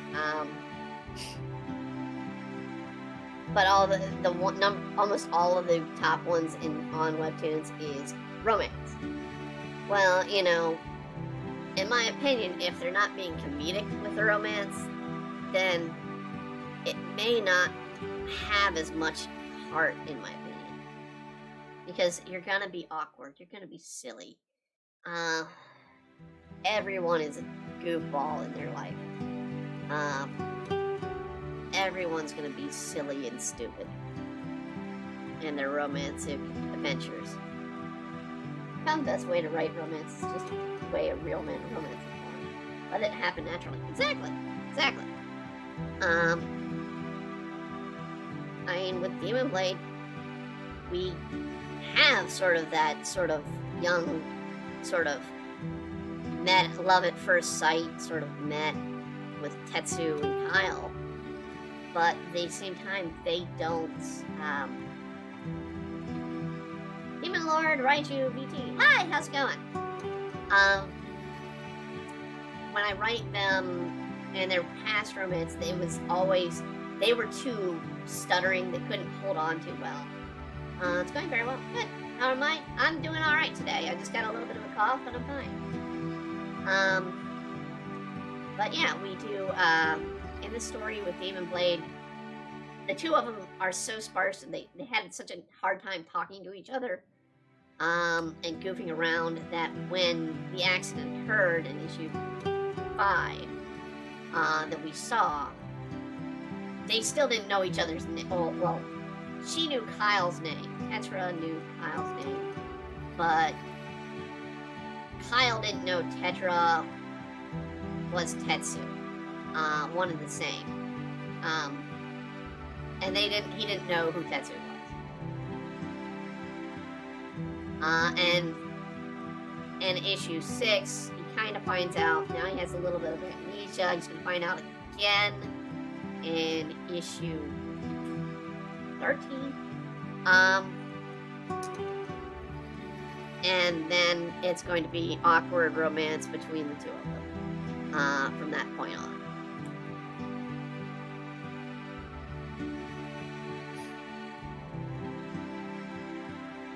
So we'll have a little bit of Kyle chasing Tetra/Tetsu.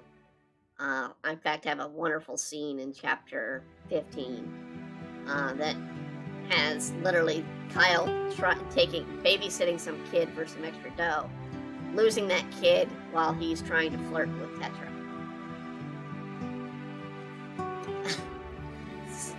Just simply, and it was just on Halloween. It's like Tetra would of course have to be dragging Mai along for Halloween trick-or-treating, because Mai would be like, "What, I get free food? Hell yeah, I'm going out trick-or-treating."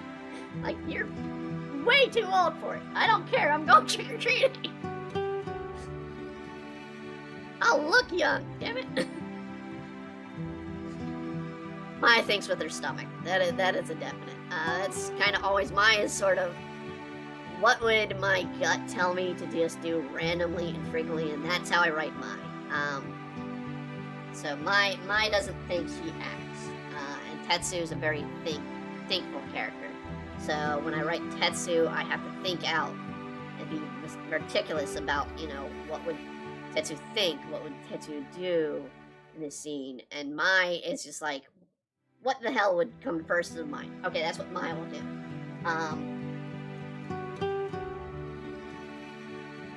Mai is very instinctful, and it kind of lands her in trouble.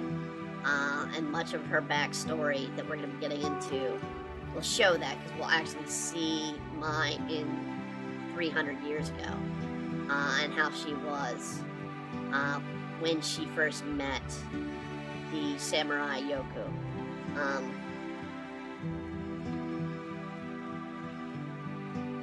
We'll see how she carried on among humans back in those days.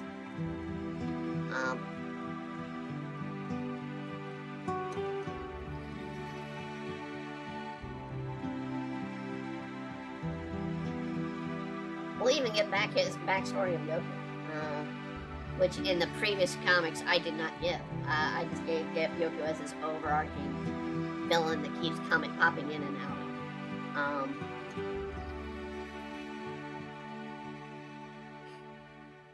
Okay, I think I've got two more things I wanted to do. We're almost done here with the art we're gonna do today. We're just gonna do a quick. No, actually, I'm just gonna do the shadow, or take the shadows here. We'll just do a quick wood grain. I'm not gonna do a rug. Initially, I was thinking I was gonna do a rug, but I'm not gonna do a rug. We're gonna do a quick wood grain on here. And then I'm going to show what we've kind of been going over. Like I said, I wanted to save it until end for the simple reason I think Twitch and I believe Twitch and YouTube may have a little bit of issue with the Tetra one I've been drawing as of late. It's one I've been holding off on showing for a while. But it's reaching a point where I'm like, no, I want to kind of show it even though it's not finished, what it's like, so I can give you an idea of what something that I work on a longer period of time, something I put more focus on, looks like, because I don't get to show it that often on here on the stream. I do it more often with the comics and people who can see it, but the stream, not all the times you guys see it. Low, that there. And then we're just gonna sort of fade that wood grain. Make that a 10. And we're just gonna take that same selection that we just did.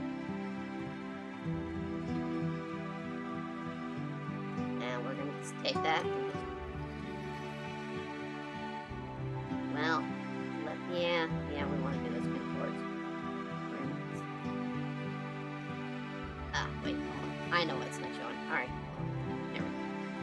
Okay. There. Just do a quick sort of wood setup. Nothing too vital.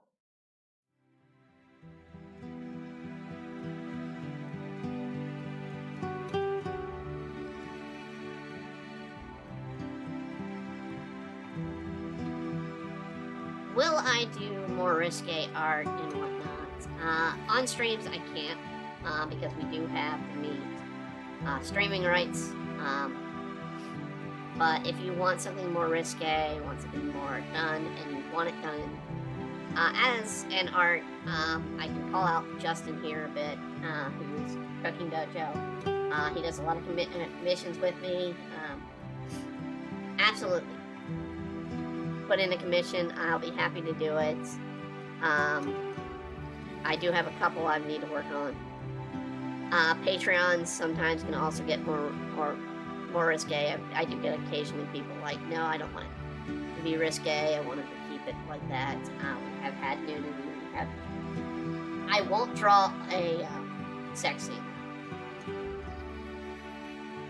This gives me Slayer vibes. Well, Meer Campbell was from Gundam Seed, which is 90s, and I think the same art director of Slayers. So, yeah, I can see why you're saying it gives us Slayers vibes. I believe Gundam Seed is the same art director. I could be wrong.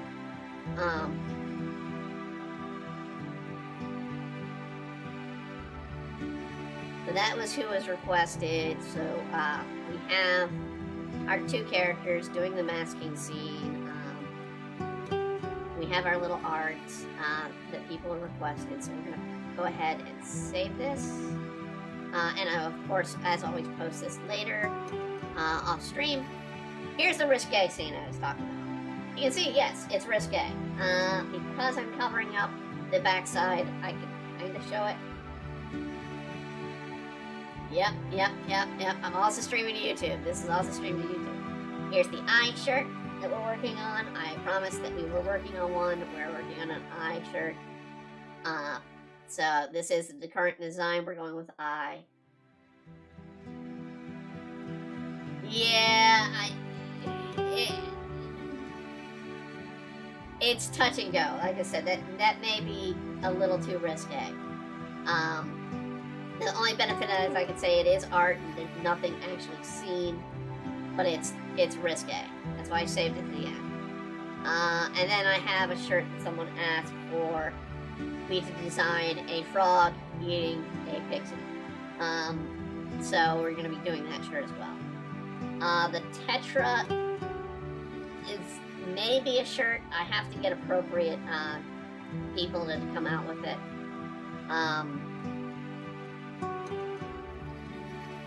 It's simply just going to be questionable. We may do a shirt of it. The Aya shirt is definite. Will be a shirt that we'll have on our sales.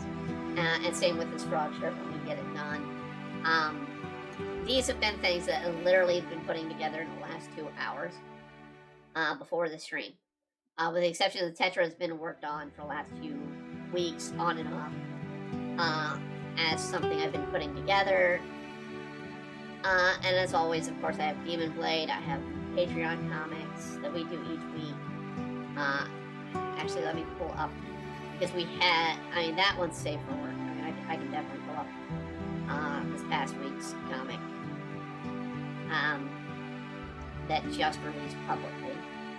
So that would be fan requests, Fairy Tale Comics.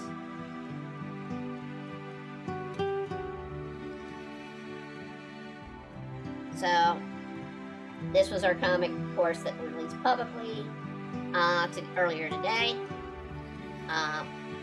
That is carrying on the whole Urza's Closet, Fox Fairies story arc.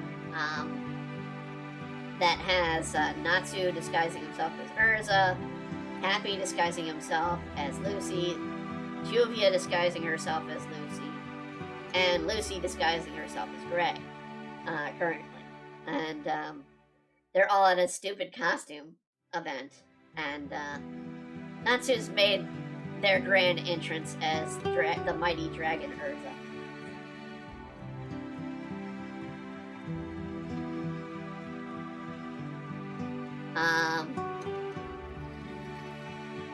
But yeah, it's that kind of stuff. I'm not going to show the Tetra again. There's the brief glimpse. You can go back and look at it. I wanted to make sure it was only brief. But it is, we're working on it. I can say we can get away with it because I've not done anything yet with the model. It's still unfinished, it's art. So that can kind of get away a little bit with the TOS, but not much. TOS is going to be an issue on it if I showed it in full. When it ends, she will have some clothes on. It's just, I wanted to put the details of the body, and I wanted to put the details of the sheet that she's covering, but there are going to be more clothes on. It's slowly working out. You can see she didn't have her hair done either. It's piece to piece together, so when I do something, let's see here, I'm trying to pull one up that I can think of. Let's see here. And I'll pull up a Demon Blade page. Actually, I can do that. Yeah, let's do that. I will show the process I go through for Demon Blade. It hadn't really changed, even though it was I'll show you the older series. Should have been making of. Book. Let's see. 2014. Should have been no, it's not that one. Files, maybe. Chapters. Okay, here we go. Should be chapter 15, maybe? No, not 15. Alright, it's gonna be chapter 16. Let's see. Do I have the making of image that I did?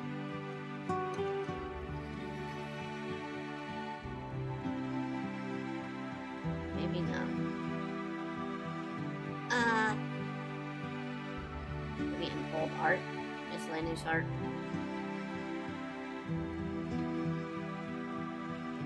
I want to kind of show the making of process that I go through.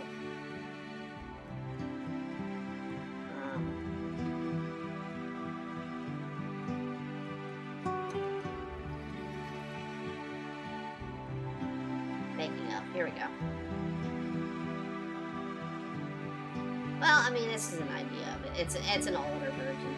So if I were to go through here, you can see how rough my sketches go to bringing them out a bit more.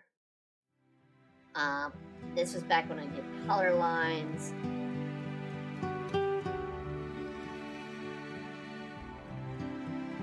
So I would slowly piece together and bring out an image and work outward.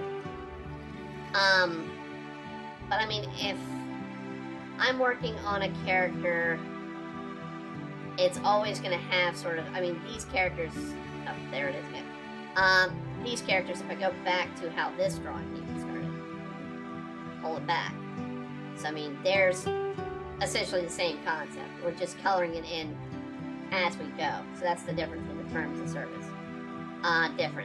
So, I mean, I'm still working on it. It's not a finished piece. It's not anything there. It's up to Twitch. I know. I'm throwing myself under the bus where I could get hit. But, you know, it's up to Twitch. It's up to YouTube. I mean, I've already had some issues with YouTube this past few weeks with the lesser look streams or videos over copyright issues. The same copyright issues has been going on through Tokyo or through other people in Japan with trying to do reviews. But that being said, let's go on ahead to our sponsor. As always, we have a sponsor of Built Bar. I absolutely love these. I actually got a wonderful word back from one of the viewers that had ordered from this stream. They had picked up the bars and they loved them themselves. I have one right here in front of me. I have a pumpkin puff. I'm not eating it right now because I'm technically not supposed to have chocolate. So I'm kind of struggling that I have it right in front of me and I can't eat it. At least for another month. I can't have any chocolate. But if you can have chocolate, if you like candy bars, if you like protein bars and cannot eat most protein or cannot stand the taste of protein bars, but love candy bars and absolutely cannot have all the sugar in a candy bar, then Built is definitely the company to go to for these. They are absolutely delicious. They focus on flavor first. That is their key demographic, is flavor first. Now, two things I can have that I'm out of the bone broth. I have to order some more. But they have the Built broth is something I stand by. Wonderful thing. That chicken broth is absolutely delicious. If you're trying to be keto friendly, these are great. All of them. Everything, including the bars, are keto friendly. The Built Boost are great. I still have some of those. I'm drinking those on and off. I'm having to drink a lot more water due to some kidney issues. But it's the Built Boost helps with that. It helps give a nice flavor, but it also boosts your immune system with a lot of different vitamins that the body needs. All of these are wonderful. You can go to built.com and use the promo code EmbryoArts to get 10% off your order. They have changing flavors every freaking week. I get lost sometimes in the flavors they announce. I thought they had the cheesecake again, but I don't know what's coming out. Literally, I think the chocolate strawberry is coming back for Valentine's Day, I believe, which I have pictured here, which is absolutely delicious. It's one of my favorite bars. The mint chocolate brownie is always a regular staple for them. That is one the fan picked up, and they said they absolutely love them. They are delicious. If you have a grasshopper cookie, or a fan of the what is it? The Girl Scouts. What's the name of them? They're not the Samoas. They're the are they Samoas? Could be the Samoas. Whichever is one's the Thin Mint ones. The Thin Mints. Um, I think they are Thin Mints. Okay, I think that's what they're called. So, if you're a fan of those Girl Scout cookies, then the mint brownie, but they also have a mint cookie, which is absolutely tastes like the Thin Mint, 100%. It's an idea to keep checking them every week. Like I said, they have new flavors that come out every week, and they are delicious. Once again, that is built.com, promo code EmbryoArts. And on that note, I want to thank you all for joining in. I want to thank the following people joining in today: Breeze837, The Cooking Dojo, and Demon Lord Raiju VT. I want to thank you all for joining in and chatting with us today. As always, please like, comment, and subscribe to any and all content that we do, because we do this to get our name out as well as to help create more stuff for you, the fans. Thank you all for joining in. Have a wonderful week. Have a wonderful weekend, and have a wonderful year.